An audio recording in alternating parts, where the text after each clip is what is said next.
ready, ladies and gentlemen?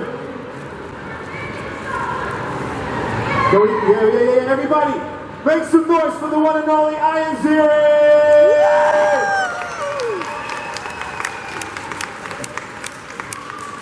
What's happening, everybody? So this is where we're going to sit down. Yeah, man, it's good to see you. Thank you, it's great to be here. We were hanging out backstage. This guy is really down to earth, great dude, loves hip hop. Yeah, 90s rap, and he looks, I mean, bro, you look like you're 29, bro. Doesn't he look great? Alright, so check it out. I got a bunch of questions, but we're going to go into the audience questions later on. But first off, okay, I wanted to know, you've been in the game for about 30 years. Yeah, right? And the first question I want to ask you, you did so many things before you started to play the role in 90210, but when that started, I mean, that blew up worldwide, right? Was it still like an overnight change for you as far as fame goes? Like, how did you deal with being famous, or was it already like you were famous and it became even wilder? I had been working since I was 12 years old, doing commercials and movies. I was in Endless Love when I was 14. I was on Broadway in Manhattan when I was 16. So I had some recognition. I did a soap opera called Guiding Light. I don't know if that ever made it over here, but I was pretty popular back then. And when I booked 90210, that had global appeal. So it was pretty amazing to be on a show that people like not just in the United States, but all around the world. And it took like maybe 1 year or 2 years for really to reach the top in terms of how popular they had become. But it certainly got there. Yeah, because I mean, I can understand the shift, you know, as an artist myself, sometimes you got to deal with those things. But I don't know if you guys know this, I told you in the intro, he was also in the 1981 movie, Endless Love. Sammy Butterfield, right? That was your character. Anybody knows this movie? You don't know it? I just wanted to know, because this film had like a great theme song by Diana Ross and Lionel Richie. Yeah, Endless Love. Yeah, Endless Love. How was that experience for you as one of the first films you did? Oh, it was great. I had a crush on Brooke Shields at the time, and got to work with Brooke Shields was in there. Kind of nice. James Spader played my older brother. Working with Franco Zeffirelli, very famous director. It was an amazing experience. Before he died? Yeah, Luke and I were great friends. It's still difficult for me to reconcile losing such a dear friend, but you know, he has touched the hearts of people all around the world. It's been incredible. Yeah, it still hurts. Yeah, I get it. Yeah, it's horrible. Thanks. Hey, another question. So when 90210 blew up, right? I can imagine you get all these possibilities and these opportunities and all these things happen. What was the thing you really wanted to do at the time? Because you played the role for 10 years, am I right? Yeah, I played Steve Sanders for 10 years. Yes. And, you know, that was kind of like going to work, but being on a jungle gym. It was fun. Steve had an incredible story arc over the 10 years. I got to play a rich kid, so I got to play with all of Steve Sanders' toys. I got to drive his Corvette. That was great. Steve Sanders' toys? Steve what? You said Steve Sanders' toys? Stories. Oh, yeah. Right. So, toys. I got to play with all his toys. Gotcha. So it was great fun for me. I mean, I never missed one day of work in 10 years. Wow. I'd go to work sick. Whatever. I loved it so much. Wow, that's amazing, man. I love that. And then also, me personally, I don't know about you guys, but I'm a fan of the Sharknado series, bro. Sharknado. Anybody you guys ever know seen Sharknado? We just Macho. Yeah. Man, I read that script and I thought it was so bad. I didn't want to do it. I saw this scene where my character was climbing up a rope and a shark jumps out of the water and he's chomping up the rope to try and bite me, and I'm thinking, if this was James Cameron, Steven Spielberg, it could be epic. But I was going to work with a production company that had a very low budget, and in science fiction, the biggest line item on the budget are the special effects. Yeah. So I thought I'd be working with like stop motion clay or finger puppets or whatever. And I told my wife at the time I couldn't do this. It's going to be the end of my career. And with my baby Penna in her belly and my daughter Mia in her arms, she reminded me, you need to go to work. And she was right. So begrudgingly, I accepted the part of Sharknado and it turned into 6 movies. Yeah, man. Yeah, we went all around the world on Sharknado 5. Left my door in my house in Hollywood, California, flew east and kept flying east around the world because we shot in all these different locations until I got back home. So I flew around the world. It's amazing. It's great, man. Wasn't part 5 called Global Swarming? It was. Global Swarming. Because honestly, I love those films, but was it also like a, I know you already kind of like answered my question that I'm going to ask now, but anyway, was it also like a conscious decision to do a cult-like series? Because to me, the left-wing cult movies, I love them. They have like a very loyal following, and the vibe is just super, super nice. I just love it. Well, you can hope to do a series. I think when we shot the first one, no one was thinking this was going to go very far. And the only reason it did go as far as it did was because the fan support. Because the ratings were still good, because people wanted to see it. It became like an appointment for people to watch Sharknado movies. It would bring families together, they'd have parties, you know, it became a thing. Summer event. Definitely. Hey, and another thing, this is interesting. You also did a lot of voice acting. You did Spider-Man, right? You did Godzilla, and you did the legendary 90s cartoon, Biker Mice from Mars. You guys remember Biker Mice from Mars? Really? He was Vinnie. It's amazing. I got to work with some incredible artists, Rob Paulson, who does Pinky and the Brain and the Animaniacs, and one of the Teenage Mutant Ninja Turtles, Brad Garrett, Jess Harnell, just some really icons of the industry, and I got to play Wild Wing. No, I was Vinnie. Vinnie. Wild Wing was in the Mighty Ducks. Exactly. But Vinnie was an intergalactic freedom-fighting mouse. There's a gentleman backstage who's got, there he is. Stand up, put a little light on that. That's crazy. My man right there has the actual Vinnie Biker Mice. He made a little medallion. I'm so flattered by that. Ow! Ride free, citizen. Love that. And it wasn't there a character in Biker Mice called Ronald Rump? Or am I tripping? You're tripping. I don't think there was a Ronald Rump. I don't even remember. Was there? Ronald Rump? You gotta know, Casper.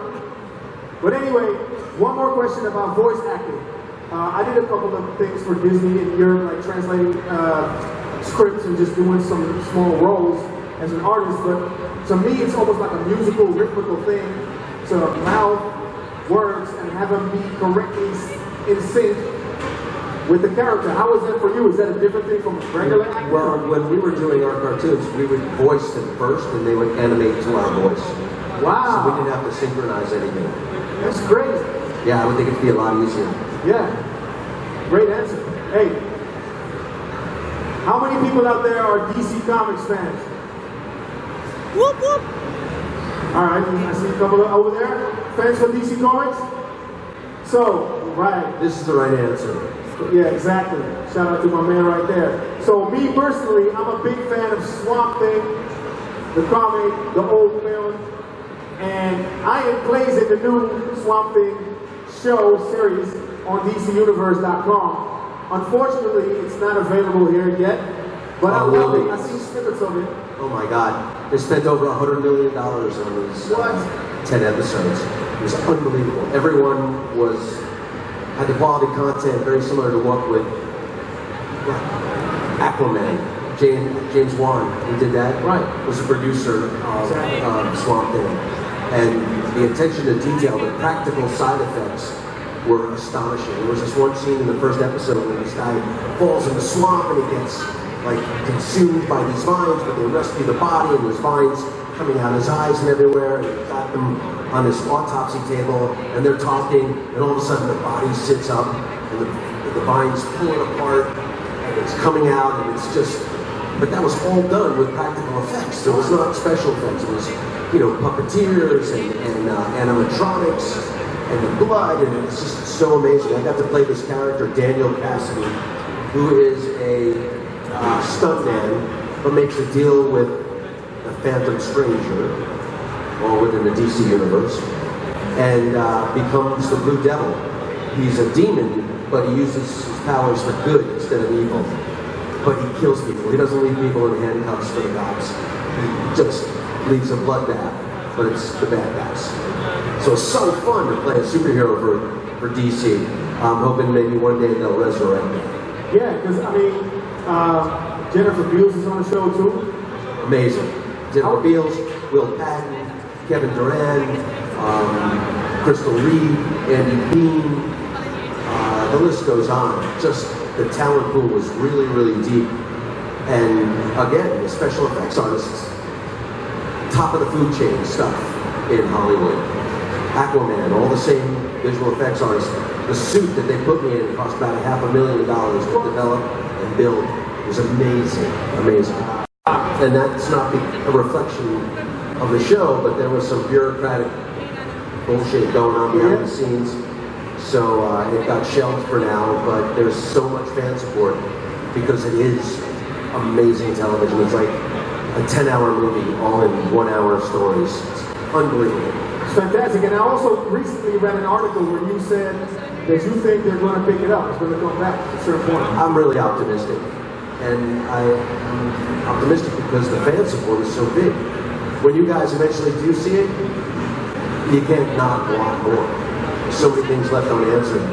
I thought this was going to be 5-6 years, maybe 10 years of work. It turned into 6 months. Yeah, it's a bummer.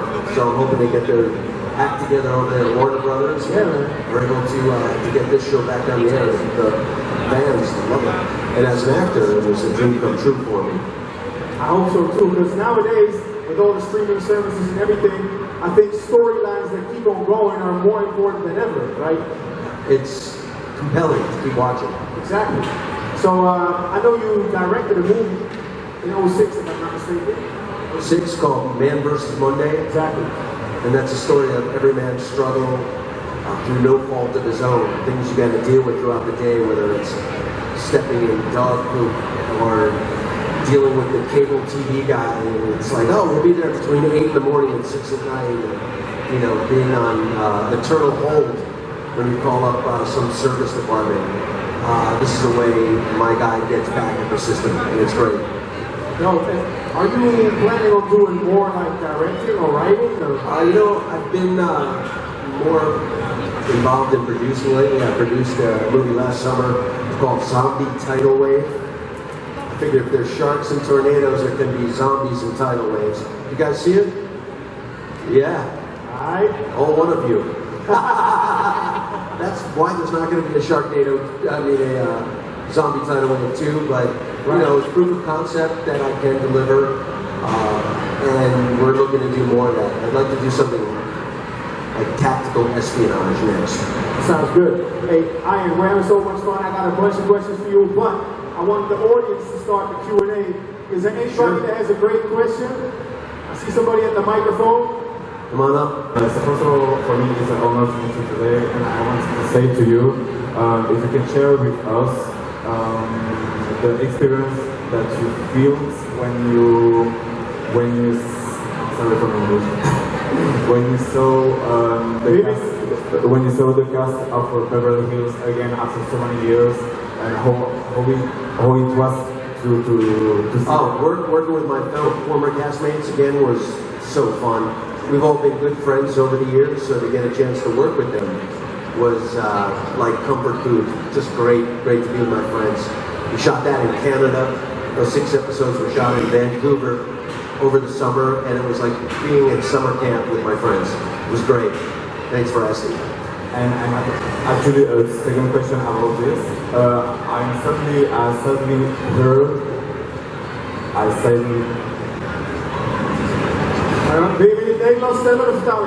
I suddenly heard that it won't be renewed for a second season. Do you think that it will be like a possibility for the future to? I absolutely think there's a possibility for more episodes. There's still a tremendous amount of fan support. The ratings were good. That's so great. So So let's all keep our fingers crossed. Thank you. Great, thanks. Thank you, bro. Thanks, great question. So who's next? Got the lady right here with the 90210 sweater. I saw her earlier at the booth over there. Oh, yeah. So sweet. Hi. I was wondering, do you have any hidden talents? You said what? Hidden talents. Hidden talents. Yeah, got some hidden talents. But, not before dinner in a movie. Nice question. You got one more or that's that? Could you hum the Beverly Hills song?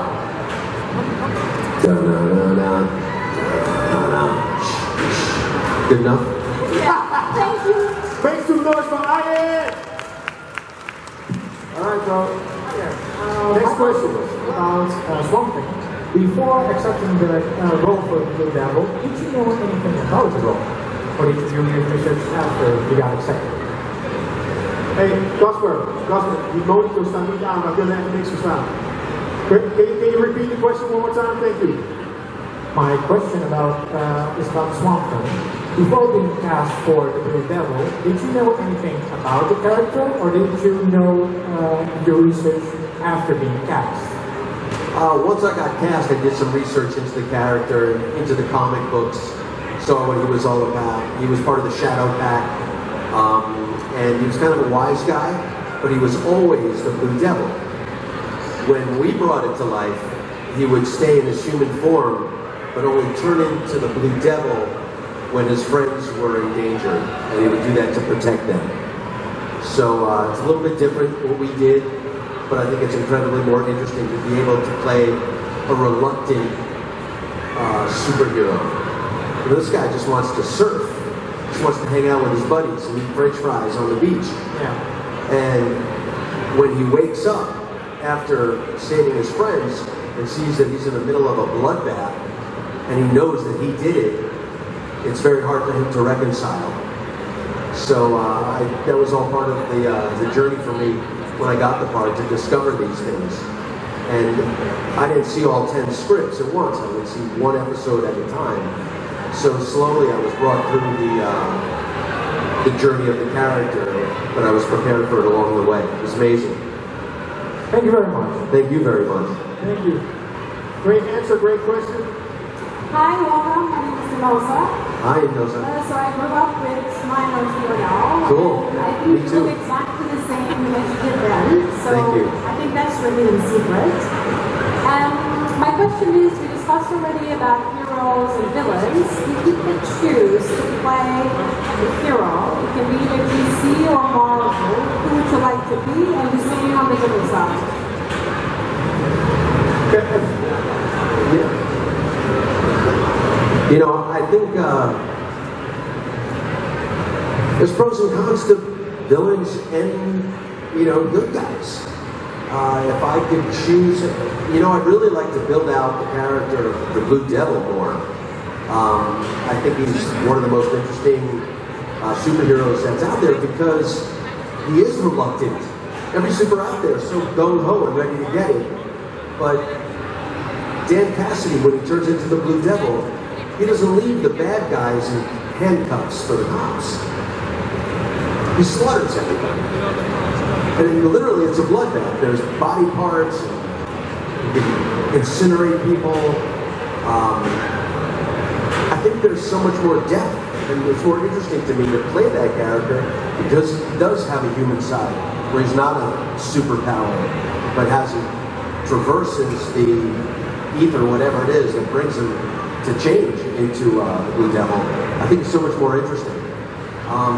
So it's kind of like the Joker. It's also very interesting to see how he became. Yeah, I saw the Joker recently, and I thought it was spectacular to get into the psyche and the reasons why he is the way he is. That's so much more interesting to me than, say, Aquaman or Batman or Thor. I mean, these guys all started this way. And let's see some backstory. Let's see some reason why they are the way they are. And I like that about Dan Cassidy. Okay, thank you very much. Thank you very much. Great question. Thanks. Up next. Hi, Ian. My name is Dennis. I first of all want to thank you that you're here today. Really look forward to come here to see you today. Thank you, flattered. Really. So me too. I was. I watched Beverly Hills 90210, and for me that was the first time I saw you, and you did great acting. And I thought, what a good question can I ask? But I have no real original question. But I just wondered if that was the character you were casting for, or did you cast or audition for another role in 90210? No, I originally read for Steve Sanders. And was there another character, if you wouldn't play Steve Sanders, that you wanted another character also? Which one would you prefer? You know, I really, it's so hard. I'm kind of firmly entrenched in Steve Sanders, but when I look at the story arc for every character, I truly believe Steve Sanders had the biggest arc. Started as a rich, spoiled brat, not very nice, obnoxious, but over the course of the series, we've come to know why he is the way he is. He went from this obnoxious, spoiled kid to a loving family man who had a business. I never saw that coming. I think so too. Thank you. Thank you. Thank you, man. Leuk gevraagd. We got one more question. Yeah, let's do it. Hi. Hi. I'm asking this question for a friend. She sits there, but she's too shy to ask. A little shy over there. Look at her sinking in her seat. I see you. Well, she is a really big fan of the Sharknado franchise. Like, she forces us to sit down with her and watch a marathon of it. It's not Sharknado. It's Sharknado. And she was wondering if the chainsaw was CGI or just a real chainsaw. No, it was a real chainsaw. In Sharknado 2, it was the biggest chainsaw of all the movies. It was what's called a timber saw. It's the kind of saw that they use in the Pacific Northeast, Northwest to cut down redwoods. It was like a 45-pound chainsaw. And were you worried that with the chainsaw that you may hurt yourself or others? It didn't have a blade on it when I did it. Don't tell anybody. Well, thank you very much. Thank you very much. Great question. Hey, Ian, I wanted to know, because the 90210 series they picked up, right? There was a new season, a new... Yeah, we did a mini-series, 6 episodes. How was that for you? Was it cool, like, to pick it up? It was great. I worked up in Canada with my friends, and it was like summer camp. You know, we went out to great dinners every night, went to work early in the morning, got to drive a McLaren. Oh, yeah, that was pretty awesome. And then being with Jason and Brian and Tori and Jenny and Gabrielle was like their family to me. Yeah, I understand, yeah. Yeah. It was a great experience. Hey, if I'm not mistaken, you were also a part of Malibu Rescue, is that right? I was a part of Malibu Rescue. Anybody out there see that show? Just her? Malibu Rescue, we shot that on the beaches of Malibu. It was great. I played this really dorky character, Garvin, who was the head of a lifesaver program. And it's funny, I had little kids coming up to me and saying, "Hey, you're Garvin!" It's awesome. It's so great. That's, you know, part of the fun of what I do. I'm able to do different projects. I like to do different things. I recently hosted a show for the Food Network. You guys have the Food Network here? Where it's like Cake Boss and Bobby Flay, cooking shows. Dat kennen jullie wel, toch? Food Network, Cake Boss. Kookprogramma's. Niemand kijkt naar Food Network? Yeah. I hosted a baking show. Oh, great. Yeah, like some of the best bakers in the United States. And again, it was something I've never done before, so I had some fun doing that. I like to do things that challenge me, force me to do things that are maybe a little outside my comfort zone. I learn a lot and I grow doing that. I really respect that because it's incredible that you've been around so long. People may know you as Steve, people know you as Dan, or people know you as Sammy Butterfield maybe. Vinnie from Biker Mice, the guy with the chains right there, my guy. So I wanted to know, maybe you guys think that's interesting as well, somebody who's been around for such a long time. What makes you tick, man? What keeps you going? Like, I enjoy what I do. I love what I do. The fact that I can perform in different mediums, play different parts, is what's so exciting to me. I'm hoping one day I get to do a sitcom, a situational comedy where they use 4 cameras, because that's a mix of film and theater. I like to do that. They usually film that in front of a live audience. So there's just, and also the unknown. I don't know what's coming up next. So I await with eager anticipation. I love when I get an audition. I'd rather fight for a part and win it rather than be handed it. Because it just feels better. I know that I'm the right guy. They know I'm the right guy. Wow. There are offers that come. Sometimes I'll accept them if they're the right thing. That Sharknado was a straight up offer. But, you know, it's great. I like flying by the seat of my pants. Great. Let me just translate dat real quick. Hoorde jullie dat? Hij zei, hij krijgt liever een rol waar hij voor moet vechten, dan dat het zomaar alles aankomt waaien. En dat is super tof om te horen van iemand zoals hij. Ja, heel uplifting is ook voor jullie. Ga voor wat je wil, weet je wel. Beter vechten voor iets, dan dat je het zomaar cadeau krijgt. I just translated the fight for a role thing, instead of just it being handed down. So, uplifting them as well is great. And hey, is there, like, are there any new projects that you can shine light on or share with the fans? Like any new things you're working on? Well, that cooking show, it's called the Food Network Challenge. It's a show that's been on the air for 14 years. It went off for 4 years, but they brought it back. And instead of hiring a host that has experience in cooking, I don't know anything about cooking. I know how to reheat food and make reservations.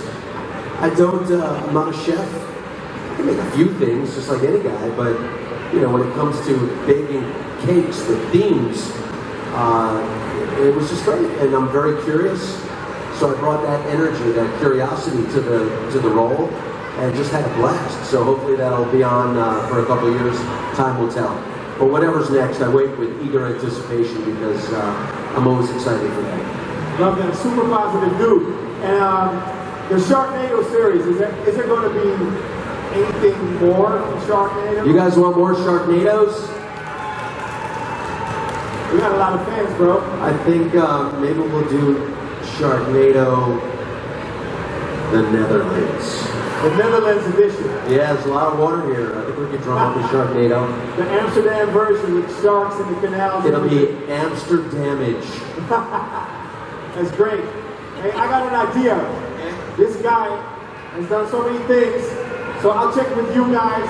What do you want us to be talking about? Do we talk more about Swamp Thing? Do we talk more about biker mice from Mars?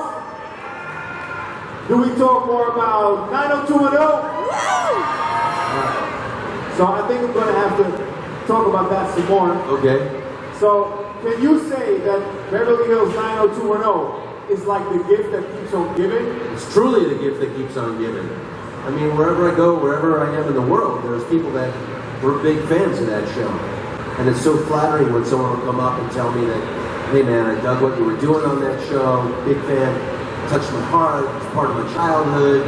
You know, when you're part of a project that touches so many people in a positive way, it just feels good. I mean, that give back is so much more important than, you know, being personally recognized. Yeah. You know, when I can help be a part of something that helps others navigate some troubles they may be having in their life. 90210 is a very substantive, very issue-oriented show. We dealt with things as young adults that really transcend our borders. If you're a young person, regardless of your skin color or whatever language you speak or wherever you live, just growing up, you're dealing with similar things that we were dealing with in Beverly Hills. So it created an opportunity for parents to talk to their kids about drugs, about relationships, about making good decisions. And, you know, for whatever the value was, I'm grateful to have participated in it.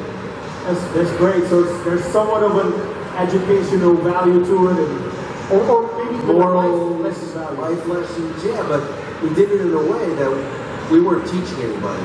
You were just seeing what we were going through, and you would see how the characters would deal with those particular situations. Date rape, things like that. It happens all over the world.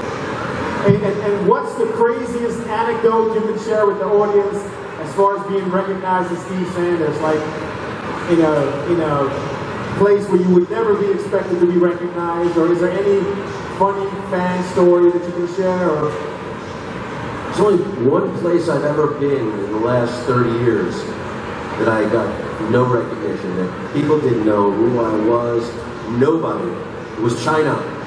wow, The show never aired in China. Yeah, it's a communist country and they don't like to show things like it never got any airtime in China. zero. In Hong Kong, yeah. But in China, no. So you could really go there on vacation and chill out. Nobody knows who you are. Completely anonymous then. That's crazy. You see how big that show was? The only place he was never recognized was China. That's actually a cool thing too for you. You can go there and chill out. Stick out a little bit, but Yeah. So is there any question from the audience? Anybody has a question? Nobody wants to come to the mic? Let me see how much time we got left. Nobody wants to ask anything? We got Ian Ziering here. Anybody wants to ask a question? I can keep talking for hours. Let's go.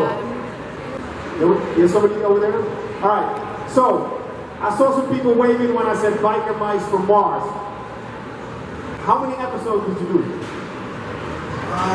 we did 2 seasons of that. I'm not sure exactly how many episodes we did, but ran for a couple of years. Got to work with some of the most talented vocal artists in the industry. Do you know Brad Garrett? Big guy from Everybody Loves Raymond? Rings a bell? Yeah, he's a comedian. Here he talks like this. Right. So one day I come into work and he says, Ian, why do you look so sad?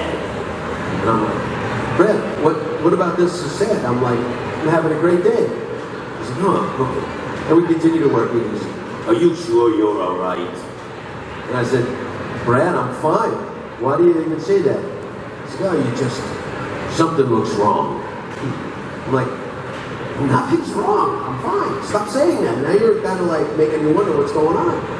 And then 10 minutes later, he says, Ian, show me on the dolly where the bad man touched you. I'm like, what? I was abused. You were like, damn! It's just funny, right? I guess you had to be there. Wow. I don't know, maybe that didn't translate, but... Wow. Hey, man. We got one more question? All right, yeah, sure. Shoot. Hi, I'm from Belgium. My mom is there. We watched the reboots of 90210 and we were thinking, was it script writing or improvising? There was a lot of improvising. Many of the scripts had dialogue that were written for Steve Sanders or Kelly Taylor. And we were playing ourselves, so I'm not necessarily comfortable saying all the things that Steve Sanders has no trouble saying. So we had to work with the writers to help them find our voice and in a comedic, funny way. So there was a pretty big challenge there in the first couple scripts, but we hammered it out, and it was mostly improvised. I mean, sort of landscaped. We worked within it, but it seemed to work out pretty well. I know the fans loved it, so. Thank you. Thank you. Thanks. You know, we got another person with a great new question. Hi. Normally I'm not nervous, but now I am. But thank you for being here in Holland. Thank you for having me. It's great to be here. It's great to see you. I'm from the 90210 era, so it's really great to see you like live. I was wondering, women always get the question about their beauty secrets. And I mean, I think you look still young like the 90210 era. So I'm just curious, what's your beauty secret? You know, I actually work with a skincare company that's got products that work at the genetic level to reset the genes. It's a life science company called New Skin. I will look up for it. I'm sorry?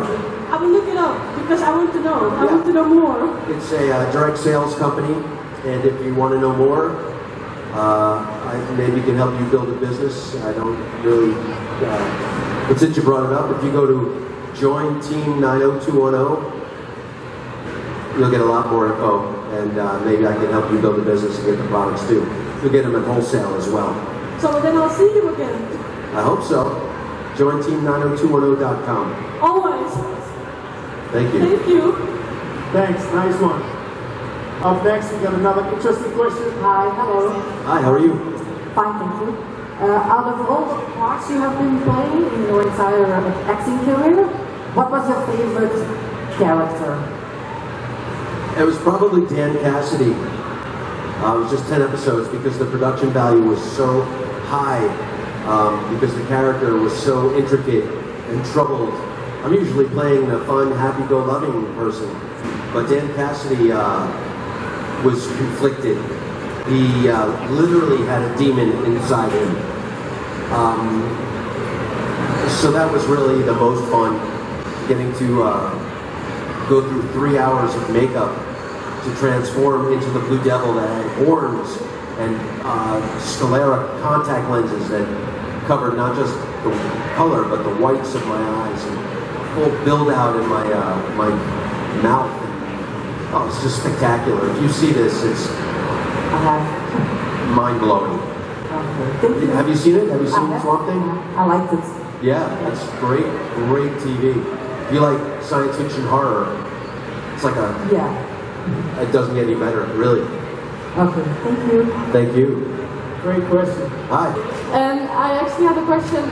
If you could choose anything to make ice cream out of, what would it be? Just doesn't matter what flavor, just what ice cream. Can you say that again? What would I make ice cream out of? Oh, Yes. wow. I didn't understand that. Man, but there's it's so an interesting question. something that hasn't had ice cream made out of it. Because they make ice cream out of everything. I'm gonna have to go with sauerkraut. That's a good one. Sauerkraut ice cream. It's probably disgusting. Yeah, but you know, maybe not. I don't think it's probably gross. Sauerkraut ice cream. Because that's all the good stuff is good. Like sauerkraut would be horrible. That's the first. Would you eat sauerkraut ice cream? Hell no! Let's try it on your show, bro. Or your food network. You're gonna have to make ice cream out of sauerkraut. Yeah. No. It sounds kind of different. But my favorite ice cream that I love is cookies and cream. Same, it's my favorite. So good. Yeah. You guys ever get to Los Angeles? There's like a little pharmacy corner drugstore. It's called Rite Aid, and they've got ice cream they sell in there. And the cookies and cream in Rite Aid is the bomb. Oh my God, it's so good. If I ever visit America, I'll go there because I love the same cream ice cream. Yeah. Eat that ice cream and then go to the Griddle Cafe for breakfast and lunch. And I'll see you there. I'm there like every day. Well, thank you. Thank you. Thank you. So we almost got to wrap this one up. Is there one more intriguing question from someone in the audience to ask to Ian Ziering? Still sitting next to me. If you got one more question, let us know. If not, If it comes up later, I'll be sitting just over there signing autographs. But in the meantime, so I got one more suggestion. I want to get all of you and Ian Ziering on social media right now. Let's shoot a quick clip and have all the people scream and make some noise. We're going to do it like, hold on, where's everybody? Everybody, Dutch Comic Con, make some noise for my man Ian Ziering. what's up, everybody? Thanks so much. We'll see you on social media at Ian Ziering. Boom. Thank you. See you later. So, from Endless Love all the way to Swamp Thing, my man Ian Ziering, make some noise! Thanks, everybody. See you later. Summer Day.